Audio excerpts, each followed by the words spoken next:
Satu fenomena ekonomi menarik saat ini adalah apa yang bisa kita sebut superstore khusus online.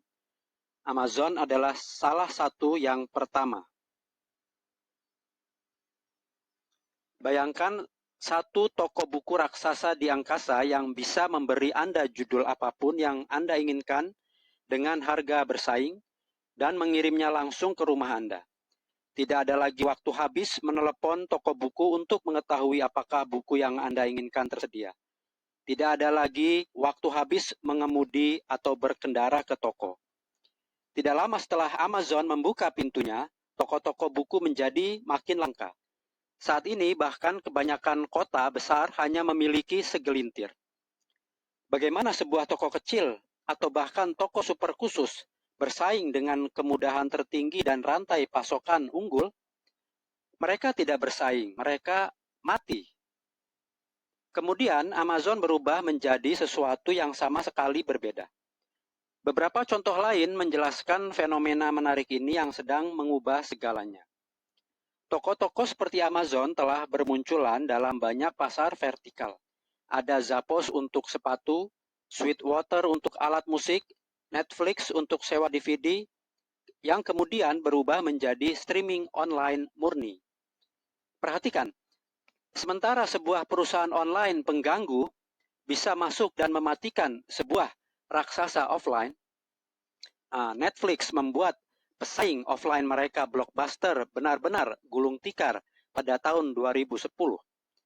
Mereka kemudian juga bisa berubah menjadi sesuatu yang sama sekali berbeda.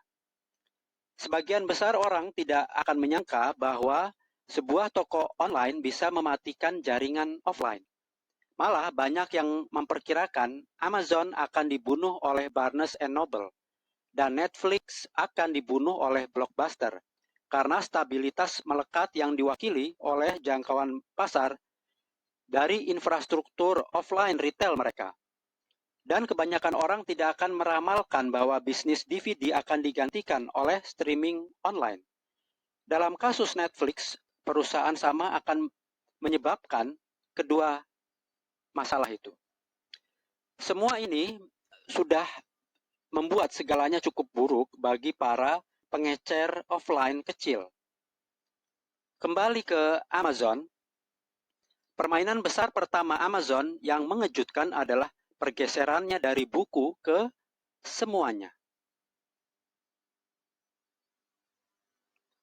Bezos menemukan bahwa jika dia bisa mensistematisasi penjualan, penyimpanan, dan distribusi satu golongan produk, mengapa dia tidak bisa melakukan itu dengan setiap golongan produk lainnya?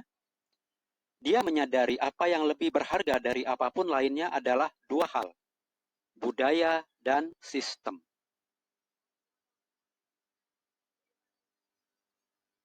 Bezos membawa ini begitu jauh sehingga ia lalu menguasai beberapa pasar lainnya yang sangat berbeda. Misalnya, salah satu aliran pendapatan utama Amazon sekarang berasal dari Amazon Web Services. Bezos menyadari bahwa jika ia membangun suatu infrastruktur berbasis awan yang efisien untuk bisnisnya, dan itu sangat tersistematis sehingga dia bisa mengembangkannya tanpa batas, kenapa tidak menjual akses ke infrastruktur ini sendiri kepada bisnis-bisnis online lainnya?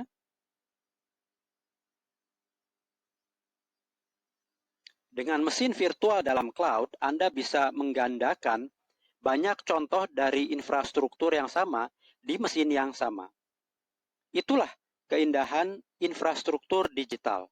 Ia bisa digandakan hampir seketika dan tanpa batasan dalam skala. Hasilnya, Bezos kini orang terkaya di dunia.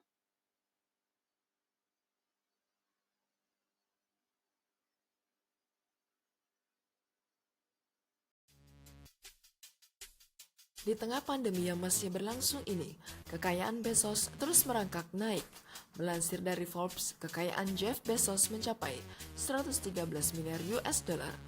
Kesuksesan Amazon membawa Jeff Bezos menjadi orang terkaya di dunia. Kesuksesan Amazon tentu tidak lepas dari strategi Bezos dalam berbisnis. Berikut strategi bisnis dari Jeff Bezos yang dihimpun dari Medium dan neilpatel.com. Strategi bisnis yang selalu diterapkan Jeff Bezos adalah eksperimen.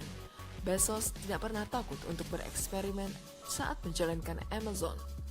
Dari eksperimen akan menemukan banyak inovasi. Inovasi inilah yang membantu mendapatkan identitas untuk bisnis. Salah satu kunci sukses berbisnis Jeff Bezos adalah fokus pada pelanggan. Bezos menjadikan kebutuhan pelanggan sebagai sumber untuk berinovasi dan bereksperimen. Buat skala prioritas saat mulai berbisnis. Selalu hitung pengeluaran dan pemasukan dengan teliti. Sebisa mungkin, tekan pengeluaran meskipun bisnis mulai menguntungkan. Meskipun Jeff Bezos mampu membeli banyak barang mewah, dia memilih hidup sederhana. CEO Amazon ini tidak malu terjun langsung saat perusahaannya sedang sibuk. Seorang pemimpin yang baik mampu menjadi contoh untuk karyawannya. Dia juga bisa mengerjakan apa yang karyawannya kerjakan. Strategi bisnis dari Jeff Bezos dan yang paling dasar adalah bermimpi besar. Bukan hanya sekedar bermimpi, tapi juga cara-cara untuk meraih mimpi tersebut.